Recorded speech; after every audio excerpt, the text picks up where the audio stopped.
안녕하세요. 오늘은 정보관리기술사 시험당일 전략에 대해 말씀드리고자 합니다. 참고로 해당 영상은 제가 개인적으로 시험을 보면서 이런 부분은 미리 먼저 알고 가면 좋겠다 하는 부분을 개인적인 의견을 더해 정리한 내용이니까 이 부분 감안하시면서 시청해 주시면 감사드리겠습니다. 첫 번째 전략은 답안 배치 전략입니다. 저희는 1교시에 총 13개의 문제를 받게 되어 있습니다. 그럼 그 중에서 10개의 문제를 선택해서 답안을 작성하게 됩니다. 그러면 저희가 제일 먼저 문제지를 받았을 때 해야 하는 부분은 바로 내가 각 문제에 대해서 알고 있는 문제, 모르는 문제를 잘 표시하는 것입니다. 특히 모르는 문제는 일단 3개나 저희는 안 쓸 거기 때문에 X로 잘 표시를 해줘야겠죠. 그럼 저 같은 경우는 이 문제 앞에다가 쭉 이렇게 내가 아는 수준에 따라서 체크를 해주었습니다. 그럼 그 다음에 저희는 이거를 잘 배치를 해줘야 되는데요. 왜냐면 기술사 시험은 꼭 아는 순서대로 1번부터 문제의 순서대로 차례대로 쓸 필요가 없거든요. 즉 4번 문제를 내가 먼저 써도 되고 8번 문제를 먼저 써도 되고 이렇습니다. 그렇기 때문에 적절하게 내 답안을 배치하는 것이 중요합니다. 그래서 제가 썼던 전략은 예를 들어서 X축을 답안의 작성 순서로 보고 Y축을 잘 쓸 수 있는 수준이라고 생각해 볼게요. 그러면 저는 일단 제일 잘 아는 문제를 양 끝에 배치했습니다. 이것은 사실 저는 답안을 배치할 때 심리적인 게 제일 컸거든요. 일단 첫 번째 제일 잘 쓰는 답안을 배치한 이유는 심리적으로 제가 좀 첫 번째 잘 쓰는 문제를 쓰면서 안정감을 얻는 것도 있었고, 그리고 실제로 나중에 채점하시는 채점자 분에게 첫인상이 좀 중요할 것 같다고 생각을 해서 첫 번째에 이 가장 잘 쓰는 문항을 넣었어요. 그리고 마지막 같은 경우도 마무리를 잘하는 것이 또 채점자분한테 인상이 좋을 것 같아서 가장 마지막에 잘하는 답안, 잘 쓰는 답안을 배치했습니다. 그리고 그 다음은 가운데 부분 같은 경우는 좀 내가 잘 아는 문제랑 모르는 문제를 핑퐁으로 배치를 저는 했었어요. 퐁당퐁당으로 배치를 했어요. 대신 저는 제 개인적으로는 제 뒤쪽에 조금 더 잘하는 문제를 좀 몰아서 넣는 경향이 있었습니다. 이것은 왜 그러냐면은 자, 첫 번째, 퐁당퐁당으로 하는 이유는, 제가 그냥 제 개인적인 생각이었는데, 채점자분들이 채점을 할 때 잘 못 쓴 답안이 여러 개 연속으로 나오면 좀 거기에서 점수가 많이 깎일 것 같다는 생각이 들었거든요. 그래서 잘 쓰는 답안 한 번, 그리고 좀 부족한 답안 한 번, 그 다음에 다시 잘 쓰는 답안. 이런 식으로 배치를 해주면 좀 더 채점에 유리할 거라고 생각을 했습니다. 그리고 뒤쪽에 조금 더 힘을 주어서 배치한 이유는 이것도 약간 심리적인 건데요.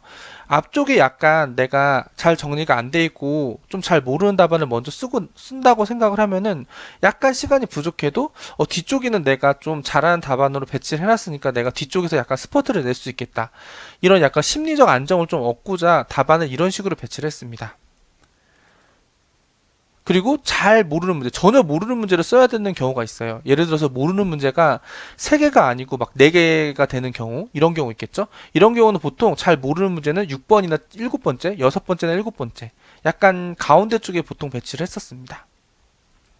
그럼 2교시도 약간 마찬가지인데요. 2교시에서 4교시까지 모두 똑같죠?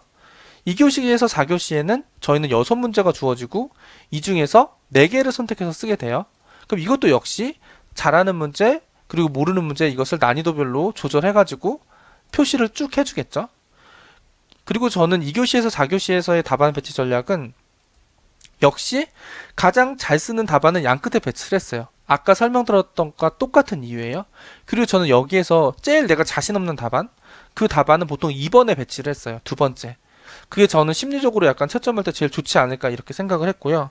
왜냐면 처음에 좀 잘 쓰고 그 다음에 약간 부족해도 세 번째, 네 번째 답안이 좋으면은 약간 채점할 때 좀 더 좋은 인상을 남겨주지 않을까 이런 생각을 했습니다. 그리고 이것도 역시 뒤쪽에 약간 잘하는 답안을 조금 더 몰아줌으로써 약간 심리적 안정을 얻고자 노력을 했었어요. 그리고 여기서도 마찬가지로 아예 모르는 문제를 써야 할 때도 저는 주로 2번에 넣어서 썼었습니다. 1번은 일단 저는 무조건 잘하는 걸로 썼어요. 왜냐면 1번부터 못 쓰면은 시험이 말리기 때문에 1번은 제일 잘 쓰는 문제를 쓰면서 약간 멘탈적으로도 잡고 뒤에 어떻게 쓸지 약간 생각도 해주고 이런 식으로 했었습니다. 이게 첫 번째 저의 답안 배치 전략이었고요. 두 번째, 두 번째 말씀드리기 전에 여기 플러스 알파가 있어요. 뭐냐면 답안을 이렇게 배치하는 이유가 저는 개인적으로 뭐였냐면은 잘 쓰는 문제를 일단 첫 번째에 배치하기도 하고 제가 잘 쓰는 문제, 못 쓰는 문제 이렇게 퐁당퐁당 배치를 한다고 했잖아요. 그렇게 할 때 이제 많이 공부를 해보시고 준비가 많이 되신 상태라면은 이런 것도 하실 수 있으세요. 잘 쓰는 문제의 답안을 작성을 할 때는 이미 구조나 뭐 표 이런 것도 다 제가 그려보고 내용도 다 이미 정리가 된 상태잖아요. 그럼 그거는 기계적으로 작성을 하면서 그 다음 문제의 전체적인 구조를 미리 생각할 수 있어요. 막 쓰면서도 다음번 문제는 내가 요거 써야겠구나. 이거를 제일 앞에 꼭지로 잡아서 써야겠구나. 이런 생각을 미리 하고 들어가면 그 뒤쪽에 약간 자신 없는 문제에 대한 약간 템플릿이 좀 정리가 되거든요. 그럼 약간 좀 더 좋은 퀄리티의 품질이 나올 수 있어요. 약간 방어가 된다는 의미로 생각해 주시면 될 것 같아요. 그리고 이제 두 번째 전략은 뭐냐면 이거 굉장히 중요해요. 이게 모르는 문제를 어떻게 해결할 것인가. 실제로 저희가 정말 열심히 공부하신 분들은 모든 6개 중에 4개, 13개 중에 10개를 다 아는 경우도 있는데 대부분 저도 그랬고 저는 실무지와 합격할 때도 약간 그랬거든요. 6개 중에 4개를 뽑았으면 그 중에 한 1개 정도는 좀 자신이 없는 토픽이 항상 있었어요. 그럼 이런 걸 어떻게 해결하느냐. 이거에 대한 저만의 전략이 있어서 이걸 한번 소개시켜 드리겠습니다.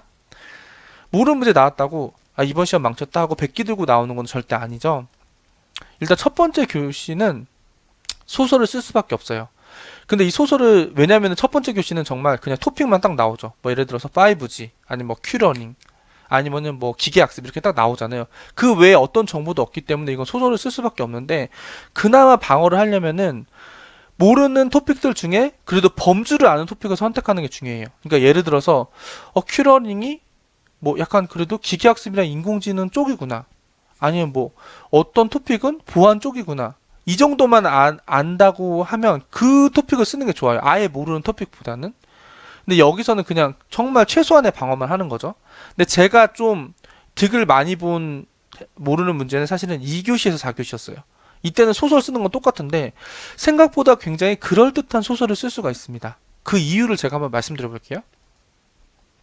이거는 완전 방어도 가능하고 좀 어떻게 보면은 대충 아는 문제보다 더 점수도 잘 받는 경우도 저는 있었던 것 같아요. 그럼 어떻게 하느냐? 일단 2교시에서 4교시 문제는 1교시에 비하면 알려주는 정보가 굉장히 많아요. 제가 실제로 나왔던 문제를 예를 들어 보겠습니다. 국제표준에 준하여 정보보호 거버넌스의 6대 원리, 핵심 프로세스 및 주요 구성 요소에 대해서 설명하시오. 이 문제가 실제로 나왔었어요. 그럼 이 문제를 딱 보고 첫 번째로는 어떻게 하냐면은 제가 이 문제를 잘 모른다고 가정을 할게요. 모른다고 했을 때 첫 번째로 하는 거는 뭐냐면 문제의 지문을 가지고 그대로 목차를 잡아주는 거예요. 이거는 솔직히 아는 문제도 마찬가지인데 모르는 문제는 더 꼼꼼하고 약간 더 살을 붙여서 잡아줍니다. 어떤 식으로 한번 보여드려 볼게요. 여기서 말한 건 뭐예요? 거버넌스의 6대 원리 쓰라고 했고 핵심 프로세스 쓰라고 했고 주요 구성 요소 쓰라고 했죠. 그대로 답안에 녹여줍니다. 1단락은 일단 뭐 저는 1단락을 이걸로 바로 보통은 잘 아는 거는 거버넌스 6대 원리 바로 들어갔는데 1단락에 정보보호의 정의 및 부각 배경 이렇게 약간 모호하게 약간 이게 좀 더 거시적인 관점으로 1단락을 딱 꼭지로 잡아준 이유는 뭐냐면은 이 세 개에 대해서 내가 잘 모른다고 생각했을 때 이 세 개의 양을 최대한 축소시켜주는 게 저는 좋다고 생각했어요. 그래서 1단락을 약간 거시적 관점에서 잡아주고 누구나 쓸 수 있는 약간 정보보호에 대해서는 대부분 쓸 수 있잖아요. 그런 부분을 약간 뜸을 들여주는 거예요. 그리고 2단락, 3단락을 쓸 때도 보세요. 정보보호의 6대 원리 내가 아는 거면 그냥 거버넌스 6대 원리라고 쫙 들어갈 수 있는데 최대한 좀 살을 붙여줘요. 제목에도. 왜냐면 우리는 3.5페이지로 써야 되니까. 그렇기 때문에 여기 앞에 보시면은 국제표준을 기준으로 한 정보보호 거버넌스 6대 원리 이렇게 약간 앞에 약간 리듬을 달아주는 거죠. 그 다음 정보보호 거버넌스 핵심 프로세스 및 주요 구성 요소 이렇게 하고 나로 나눠서 핵심 프로세스 주요 구성 요소 써줘요. 이것도 왜 3, 4단락으로 안 나눴냐? 제가 거버넌스 핵심 프로세스 잘 몰라요. 그리고 주요 구성 요소 잘 모른다고 가정을 하는 거예요. 그럼 어떻게 한다고 했죠? 전체 영역에서 일단은 빼먹으면 절대 안 돼요. 문제에서 주어진 거는. 대신 약간 범위를 압축시켜서 써준다. 그래서 3단락 한 번에 처리를 할 거예요. 그 다음에 그 다음에 하는 방법은 관련 토픽을 모두 가져와서 잘 배치를 하는 거예요. 이게 무슨 뜻이냐면은 이때도 얘의 범주를 좀 아는 토픽을 그래도 선택을 해야겠죠. 그리고 얘를 읽어보면 대충 어떤 건지 알아요. 왜냐면 정보보호 거버넌스라는 말이 들어갔죠. 우리는 어쨌든 정보보호 거버넌스에 대해서 이 문제를 풀어서 써야 돼요. 그러면 정보보에 있던 관리를 하는 이런 전략이나 이런 것들에 대해서 기술사 공부를 했다면은 이 완벽한 얘에 딱 맞는 토픽은 아니더라도 정보보호에 관련된 여러 토픽을 내가 공부를 했을 거예요. 그럼 거기 있는 토픽들의 핵심 키워드들을 그냥 쭉 가져와가지고 그걸로 6대 원리도 만들고 핵심 프로세스 및 주요 구성 요소도 제 나름대로 만드는 거예요. 뭐, 뭐 예를 들어서 정보보호 관련된 내가 다른 토픽을 알고 있다. 그럼 거기에서 있는 키워드, 뭐 토픽을 한 세네 개 알고 있으면 거기에 있었던 어떤 키워드들을 다 들고 와서 걔를 잘 짬뽕을 해가지고 6대 원리도 만들어 보고 프로세스 구성 요소 다 만듭니다. 그렇게 하면은 약간 솔직히 우리가 6대 원리랑 핵심 프로세스 주요 구성 요소 잘 모르더라도 대충 정보보호는 대충 비슷한 말을 많이 하거든요. 그래서 대충 히트가 될 수가 있어요. 물론 저희가 완벽하게 아는 것보다는 잘 못 쓰겠지만 그 다음 마지막 단락에서 약간 승부를 걸어줘야 돼요. 왜냐면 2번, 3번이 약간 저희가 모호하게 쓴 거예요. 맞는 것 같기도 하고 약간 뭐 위험 관리도 한다고 하니까 없는 말은 아닌데 약간 명확하게 클리어하게 못 쓴 거죠. 확실하게 히트를 못 한 거니까. 그래서 마지막 단락에는 약간 여기서 주어진 거 말고 이제 빨리 이 토픽에서 저희가 이 토픽에선 자신이 없기 때문에 약간 빠져나와야 되잖아요. 그래서 마지막 단락에서는 뭐 내가 생각하는 정보보호의 전략이나 나아가야 할 방향 등을 가치관에 들어간 내용으로 나의 가치관이나 의견이 들어간 내용으로 녹여서 잘 써주는 거예요. 마지막 단락을. 이 위에 있는 문제 있는 내용을 일단 다 써주고 써주되 약간 압축해서 써주고 마지막 단락에 내가 정보보호에 대해서 어떤 인사이트가 있는 마지막 단락 저 준비하는 거 제가 전 영상에서 한번 설명드렸잖아요. 그렇게 준비한 나의 컨텐츠를 마지막 단락에 녹여주는 겁니다. 이러면 정말 생각보다 방어가 좀 어느 정도 많이 되거든요. 그리고 틀린 말도 아니게 돼요. 왜냐면 정보보호라는 게 꼭 이제 국제표준에 준한 정보보호 거버넌스 6대 원리가 딱 있다고 해도 그냥 정보보호에 대해서 내가 6대 원리를 어느 정도 내가 토픽을 알고 있다면 6대 원리 내가 정해도 그렇게 많이 다르지 않을 거예요, 실제로는. 물론 좀 점수가 까이긴 하겠지만 그래서 저는 이렇게 방어하는 부분을 좀 해주시면 좋겠어요.